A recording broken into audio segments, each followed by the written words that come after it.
Digivation Network. Hello and welcome to Digivation Network, your first and leading ICT business and tech innovation platform on television. I am Omoye Hazard. For details, please log on to digivationnetwork.com.ng, or better still, you can text the number on your screen. This is Digivation Network. On this episode of Digivation Network, we have our Voice Pop segment. We also have our Gadget Lounge, plus the guest of the week. But first is the news that made headlines during the week. Here's the news.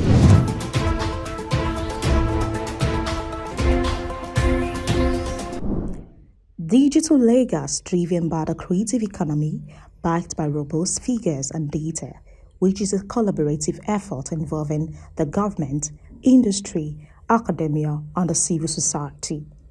The Active Technology 5.0 conference highlighted the Lagos State government led by Babajide Sanwo-Olu's focus on synergy among stakeholders.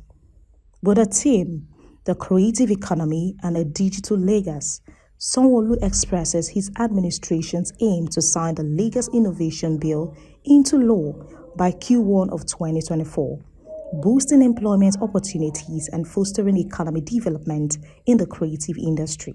It's another Art of Technology 5.0, and I'm indeed excited and happy that all of you can be here with us together again. And with the theme, the creative economy and a digital Lagos. Two of us had mentioned that our innovation bill must be passed within the first quarter or so next year. The federal government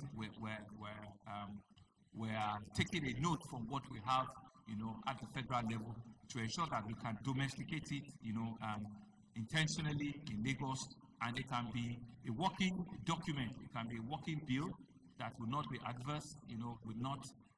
We're not just sitting back and throwing a bill at you. A bill that will work, what you want and how you want it. What are the things that you want in this bill are the things that we're finalizing. And so, with our House of Assembly, we'll seek to facilitate, this innovative bill, so that we will know what are the rules of engagement. You as a tech startups, or you as a player in the creative industry. The event, which held at the landmark event center, Lekki Lagos, had in attendance Dr. Bosun Tijani, the Minister of Communications, Innovation and Digital Economy, who pledged the federal government's support for the digital transformation of Lagos. Starting from myself and Commissioner Timboso Alake, I'd like to challenge us to think of how to turn Lagos into a smart city.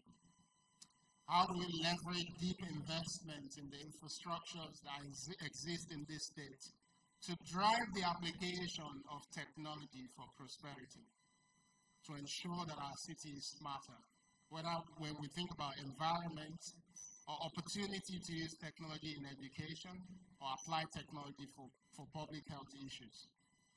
I am committing to working with you to ensure that by Q1 next year, that we can actually open up the ISM band of spectrum to innovators who want to build smart applications for this city. The creative economy is a force driving smart innovations, as emphasized by Mr. Olatunbosu Alake, Lagos State Commissioner for Innovation, Science and Technology, while giving his welcome address. Together, we try and find a way for young people in the ecosystem to build ideas, to build things of value for the economy, and to drive the innovation ecosystem to heights previously not known.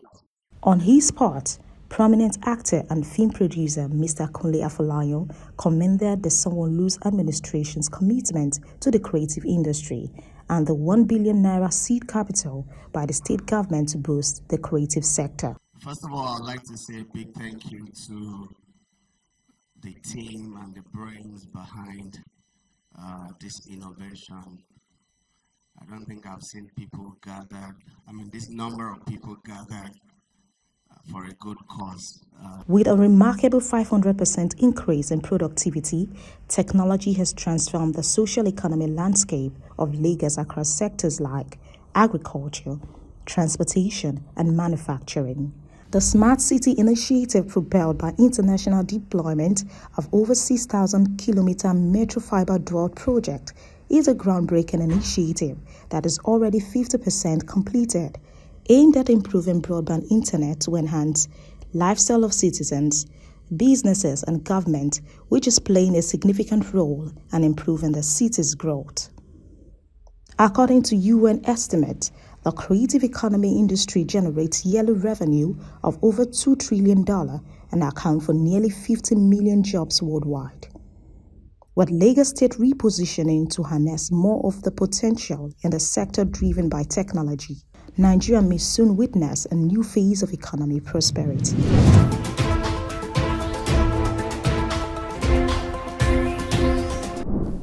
Natural Oil Field Services Limited and Rise Up and Sparkle Initiative joined forces to organize the Future in STEM recently in Lagos. The event welcomed girls from Queen's College along with teachers, dignitaries and special guests. Mrs. Edith, representing Natural Oil Field Services, gave a warm welcome and shared her commitment to promoting STEM education.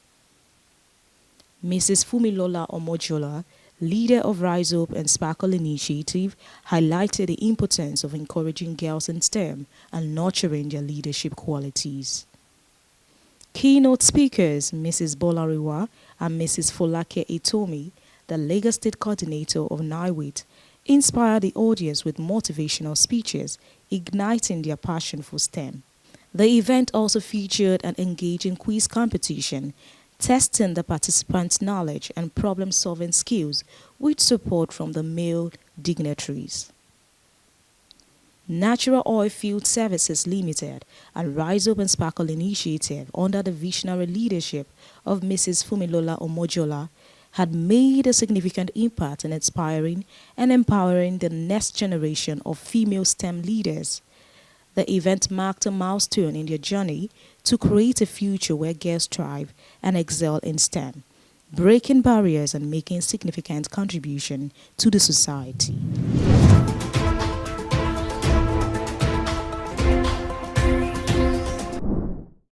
Renowned experts in software testing gathered at the Radisson Blu Hotel in Ikeja, Lagos to discuss the future of testing in Nigeria and the need to enhance skills and opportunities for evaluating software quality in the country. Mr. Buyedare, president of the Nigerian Software Testing Qualification Board, an event organizer, considered this event as a significant milestone in the Nigerian tech landscape, providing a platform for discussion on cutting-edge advancement and trends in software testing, collaboration, and problem-solving approach. We thought this is a profession that it is very crucial in the software development life cycle. If the business analyst create a requirement document, the developer develops, right? If there's no one to do the quality assurance, then you're just messing up, right? So we thought, let's check the temperature of what's going on in Nigeria. We tested it and we found out, okay, look, testing is not well known in Nigeria. And the theme of this year's event is software testing, trend, challenges, and opportunities. Opportunities in quote, right? Because there's so many opportunities. And we'll be taking this conversation to the government because they are the one that can help us in projecting software testing. Under the theme, Software Testing, Trends, Challenges and Opportunities, the conference featured a enlightened section and panel discussion that explored the evolving landscape of software testing. With a commitment and passion displayed at the event, the software testing community is well equipped to rise to the challenge and seize the opportunities that lie ahead. Building on the success of the maiden edition, the Text Nigeria 2.0 conference served as a comprehensive platform for knowledge exchange, idea sharing and fostering collaboration, opportunities and ensuring the quality, reliability and security of software applications. I think personally, the field is growing. We are getting the level of recognition that we always wanted. But one major thing I also feel is that there are a lot of things for testers to really diversify on as different trends rise up in the tech industry. And I think that the only way we can be relevant is when we specialize. With the new trends of technology, of AI and data analysis, building predictive systems. These are all softwares that are different from the traditional ones that people have been testing. You know, the traditional ones is the ones they build and they test, but now we have gone automated. There are still opportunities that needs to be explored, especially in terms of providing consultancy services, for testers, building capacity. There is a lot of opportunity for anybody that is interested in being a software tester. You can get knowledge, get the skills, and you can apply it in every area. You can apply it in the medicals, you can apply it in the IT firm, you can apply it in the banking industry, in the oil and gas sector. The NGSTQB's mission is to generate public awareness of the economy and risk management benefits offered by professional software testing practice, with participants from across Nigeria and beyond, including the International Software Testing Qualification Board and other prominent figures in the global software testing community.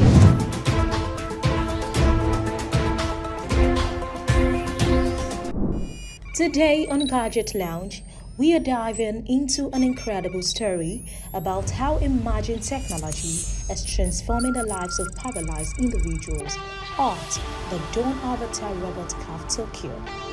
It's all about the use of robots to empower and create opportunities for these amazing individuals. These incredible people with conditions like spinal cord injuries and ALS get to work and earn money by operating the robot service remotely. It's a game changer, breaking down barriers and giving them opportunities they might not have had otherwise. This initiative started as a 2-week pilot in 2018, and now around 10 paralyzed individuals work there, earning a fair wage. They are creating a society where people with disabilities can meet, work, and live just like anyone else. It's all about inclusivity and giving everyone a chance to thrive. I'm blown away by how technology is being used to create these empowering opportunities. It's inspiring to see innovation and compassion come together. Did you know that over 7% of Japan's population lives with disabilities? Initiatives like this CAF are making a huge impact. It's truly beautiful. Agabi, welcome you to this new ride, a digital ride that takes you into the lifestyle experience of innovation, tech impact, and new business frontiers. This is Digivation Network. On a weekly basis, we keep you well informed of developments and trends. Now the tech ecosystem is impacting politics, business, public and private enterprise management, plus how the new digital life can transform your business. I am Bayero Agabi. Join us.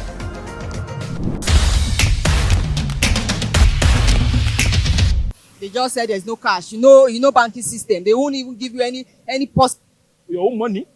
And I say democracy. What kind of are we supposed to continue in this hardship? For how long are we going to continue in this hardship, for goodness sake? Expect us to buy cash or to get that little amount from the banks and then give to people. A lot of aggressions, as in anger. People were like, why, what's happened? You see it all over their faces. Especially those who just want to use the cash for transport, and they were, I can't do that. The policy brought about by the monetary authority is a very bad policy to all the citizens of this country. You have to say the fact. Can you imagine? You have your money in the bank, you cannot have access to your money. They are even putting a restriction on your money. How bad? What do you want in a positive way to be an impact on that money you wanted to use? Perhaps for your own consumption at home, for your own business activities. Don't you think the complex multiplier effect is going to be bringing hardship on the citizenry? For instance, I went to bank this afternoon just to collect 25,000 for my own household responsibilities. I was required to collect 20,000 naira. For goodness sake, from the right bank, one of the newly generated bank. And when you start to make a drama in the banking hall, they are looking at you and say, what is wrong with this elderly man that cannot comport himself? On my own money. Imagine. The monetary authorities are the cause of the problem the POS providers are having. If they don't give them money, how will they be able to dispense the money to the ordinary citizens of this country, for goodness sake? That's why they have their own money. You can imagine I have my own 2 credit card with me now. I cannot collect my own money. If we are unable to access cash, there's no how we can do our business. The cash is the main thing, main priority of our business, and we have been facing a lot of difficulties in getting the cash. And definitely, if I'm able to access just 20,000 naira per day from bank, and you will not expect me to come back and sit down here and do the same charges. I won't do that, because I have to, like, it's from the charges I will have to pay my workers, and from the charges I will also do data, buy paper, do a lot of things. Then we were like increasing the charges from 200 naira charges for 10,000 to 300 naira. So now there's no cash for us. I can get 500 one time without doing transfer. They should help us bring cash back, because now it's really disturbing. But from different places to come and make this business, and this is what we have to earn a living. We can't just dash it out. We have bills to pay. We have other things to take care of. So if cash is not available, we cannot give them that thing that they are requesting for. So they won't give it to me by the bank. They are not putting extra charges on it, for goodness sake. And we are not saying we are going to start experiencing dividend of democracy. What useless dividend democracy are they talking about now? When people are suffering and the unitary period is not getting closer. If cash is available for us to take the amount we want, there's no need for us to increase. Because the monetary authorities are the cause. The monetary authority, MPC, central bank are the. Some will take it out of grumbling. Some will just take because they don't have a choice, while some will walk away. Innovation and lifestyle. Please like, share and subscribe to this channel. www.youtube.com/Digivation Network. Welcome to the edition of Guest of the Week on Digivation Network. On this edition, we'll be having Mr. Sheung Sholanke, or better still, Oluwaseun Sholanke is the CIO Club Africa President and a former CIO officer for Airtel Nigeria. A lot of people have always heard CIOs. What is a CIO, or who is a CIO? Okay, a CIO, quite frankly, stands for Chief Information Officer, and that's usually the most senior information technology practitioner or specialist in an organization.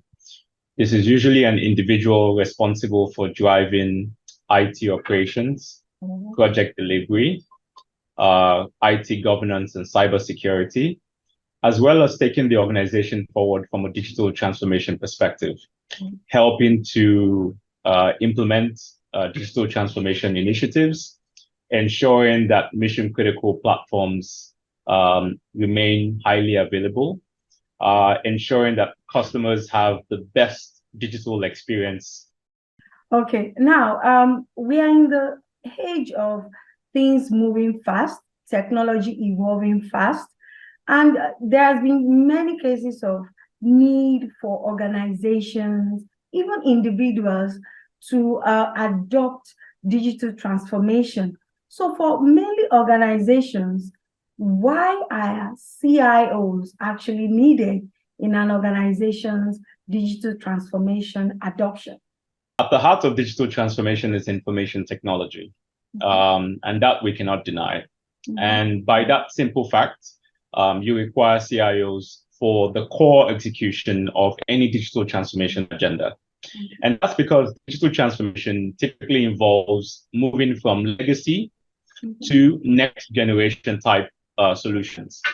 And when you look at the legacy platforms which are being supported by CIOs and their teams, there is a need for them to be highly involved in the strategy and in the execution of digital transformation programs to ensure success. And by the way, when you do implement a digital transformation agenda, it still has to be supported by the CIO at the end of the day.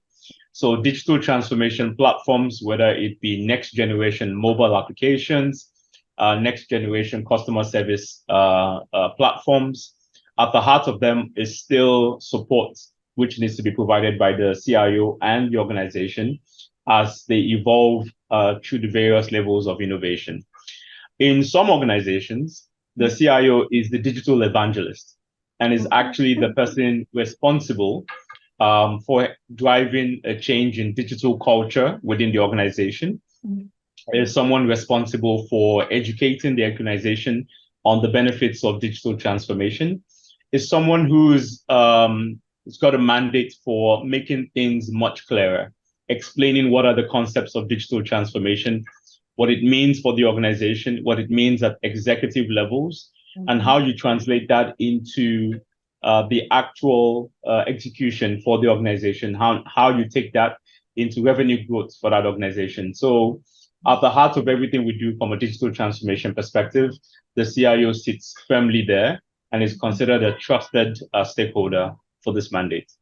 For more than 2 decades now, Nigeria, let's say at large, Africa, has been trying to find its place in the cyberspace, let's put it that way. But there is need for Nigeria, by large, Africa, to actually build a future they really want. So how relevant are CIOs to the digital future of Nigeria and at large, Africa?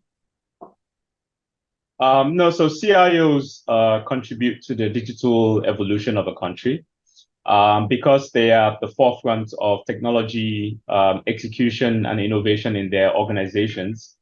They are also able to contribute back to the larger country as a whole by bringing in new innovations, by contributing to the national agenda from an information technology perspective, be it from a public safety perspective, be it from an identity management perspective.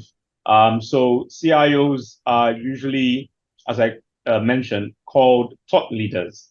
And when they come together as one organization, as you typically see with the CIO Club Africa, this represents a very massive opportunity for them to give back to the country itself by putting forward all that knowledge, all that education, all that practical experience into ensuring a successful execution of the country's national information technology agendas.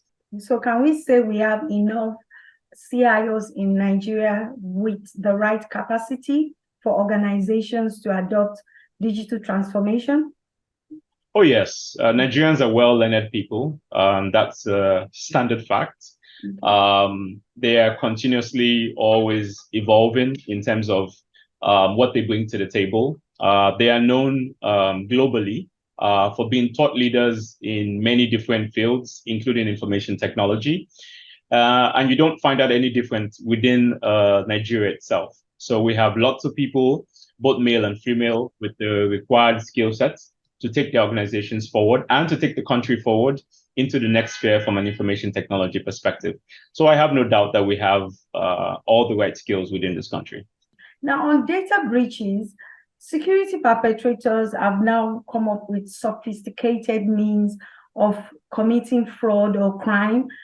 How have CIOs been able to maneuver and still achieve their core objectives that you mentioned within an organization mission? No, I mean, you're right that with the recent challenges out there from a cybersecurity perspective, CIOs have had to evolve, working alongside CISOs, who are Chief Information Security Officers. For both CIOs and CISOs, there is a need for, like I said, for continuous learning.